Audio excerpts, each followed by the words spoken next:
ভোলা চরপেশনের 10 নং হাজারীগঞ্জ ইউনিয়নের চেয়ারম্যান বাজার ইসলামিয়া আলী মাদ্রাসার সম্মানিত শিক্ষক এবং চেয়ারম্যান বাজার কেন্দ্রীয় জামে মসজিদের খতিব আমার ওস্তাদ মাওলানা মুসা কালিমুল্লাহ দীর্ঘদিন ধরে লিভার ক্যান্সারে আক্রান্ত হয়ে বর্তমানে ঢাকা নিউ লাইফ হসপিটালে চিকিৎসাধীন আছেন।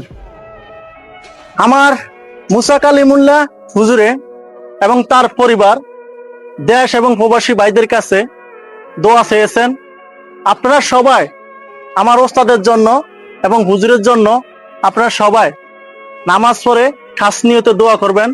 আল্লাহ পাক যেন তাকে পরিপূর্ণ সুস্থ করে আমাদের মাঝে আবারও ফিরে আসতে পারে।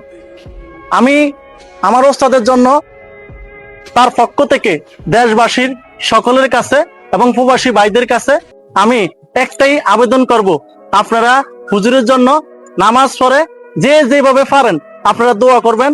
আল্লাহ পাক যেন হুজুরকে অতি দ্রুত আবারও পরিপূর্ণ সুস্থ করে দেয় এবং আমাদের মাঝে ফিরে আসতে পারে।